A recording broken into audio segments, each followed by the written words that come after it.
largest, longest, non-stop migration flights.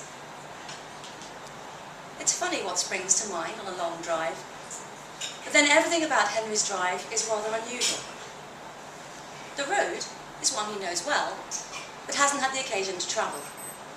The car lurches to the side as it hits a pothole and jerks Henry out of a daze. He's surprised to discover himself here. He'd intended to drive home, but finds himself, instead, at the old industrial estate. The factory he busied 20 years with rises up from the skyline. The factory had been shut late last autumn. They had been given a cursory notice and assured their skills would find them employed again. They had not. And lately, Henry had felt like the little wind-up toys he'd had as a boy. The ones he'd wind up to the point of breaking, and then release into his cupped hands to feel them jitter and shake. All that pent-up energy, and nowhere to go. Maybe that's why he keeps finding himself in odd places. He'd started sleepwalking. He'd woken up in the garden's neighbour once, had found his slipper in the local park, and now it seemed he was driving odd places too. Although, if Henry really thinks about it, maybe this was where he was trying to go all along. The broken padlock on the factory door beckons Henry to come in. He shoves the lock into the lint of his pocket and hesitates for a moment before stepping in. Inside, it's dark. The factory is lit only by rays of light that stream through the cracked skylights, oil-laden dust twisting in the beams. The assembly line lies dormant, car parts piled to the corners, a smell of rust hanging in the air. Bitter and old. Henry picks his way through the sifting light and finds his spot. His equipment is long gone. Anything salvageable sold off. There is only a cross of orange rust to indicate where his workstation once stood. But muscle memory is strong. His hands automatically move to their task, miming to invisible machines. As his hands move, Henry closes his eyes and listens to the sound of factory growing around him. He can hear distant pounding, that always familiar song on the radio you only catch snatches of, the whir of drills, the clink-clunk of parts fitting into place. He can almost hear his neighbour Morris's tuneless hum. Morris, who, soon after the redundancies, had gone fishing and had not been seen since. They had made things once, him and Morris and the new guy, who had in fact worked there 3 years, and the girl they called Cookie for her lunchtime snacks. They had made things. They had made cars that people used, cars that got them to work and home again, cars that travelled countries.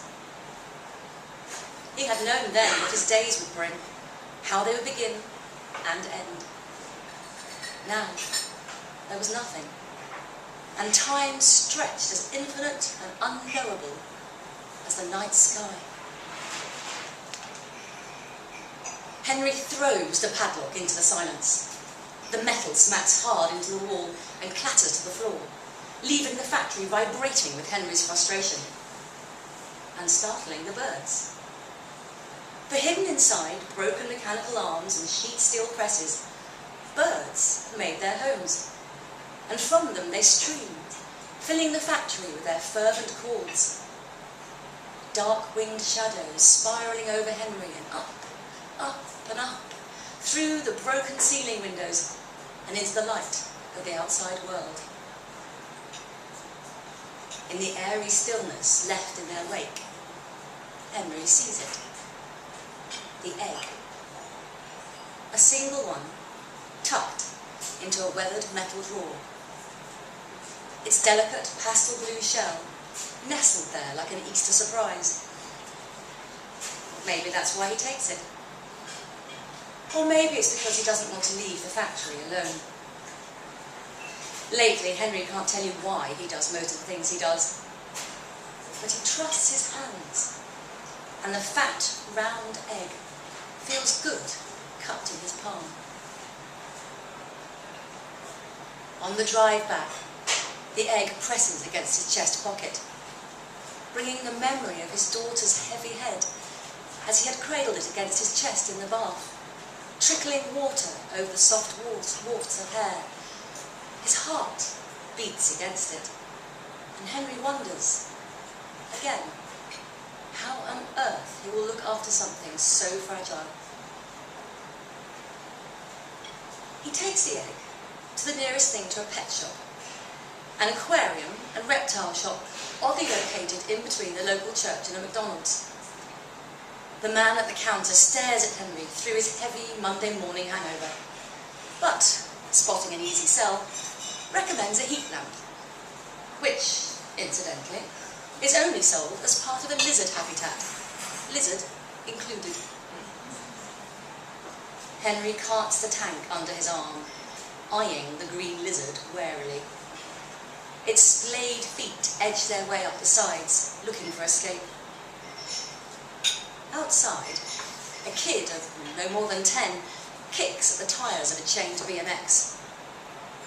Henry takes the lizard in one hand and passes it to the boy, who, wide-eyed, pockets it and flies down the street before Henry can change his mind. At home, he sits the egg under the lamp in the bathtub, the only space in his house that isn't filled with a mess of job applications, unpaid bills, and letters Henry has stopped opening. And as he sits there, watching it, he contemplates what will hatch. In the darkness of the factory, he hadn't been able to make out the birds. All he remembers is the heavy beating of wings. Henry wonders if he might ring his daughter and ask her. When she was young, they spent many weekends up at the marshes behind the house, her eyes always glued to the Navy-issue binoculars, watching the birds circle, whilst he trudged on to eat ham and pickle sandwiches on the sea wall. But she lives in China now, and Henry can't remember the time difference. All he knows is when he's up, she's asleep. So while Henry's daughter is up, cradling her hard round belly with the same amazement as if it had sprung up overnight, Henry dreams of the birds in the factory. Sometimes they come flocking out of machines as parrots, the bright primary colours swimming together as they swirl further and further away. Other times, as the red-crowned cranes that had graced his daughter's wedding invitations, their beaks dancing together as their long necks bob up and down with the forceful strokes of their large wings. And sometimes as bar-tailed godwits. But as Henry doesn't know what they look like, in his dreams they appear as tiny, sparkling bodies that waver in the air, twinkling like stars in a darkened factory sky. It's the day of the hatching, when Henry hears about a man found dead in a fishing shack. The radio presenter rattles off the headline before segueing to the reunion tour of some old boy band. He wonders about Morris. Morris, who had always insisted, somewhere between the 4th and the 5th pint, that it was him and Henry who, going in their 9-to-5 jobs, made the world turn. But the world would turn without the factory alive with the sound of hundreds of bodies going about their work. The world would turn without the cars he had made. After all, people would always buy different ones. And the world would turn with his feet still standing here in his little flat while he daydreams of birds.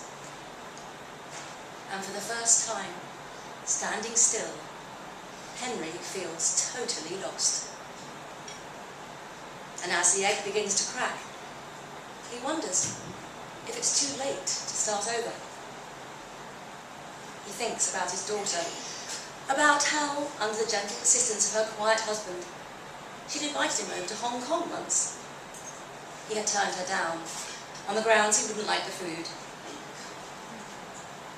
The bar-tailed Godwit, he remembers his daughter's matter-of-fact voice announcing one evening on the marshes, is one of the few birds that can fly from Europe to Asia. Certain types of swans have been known to, but then most of them have been lost. He looks at the egg with envy.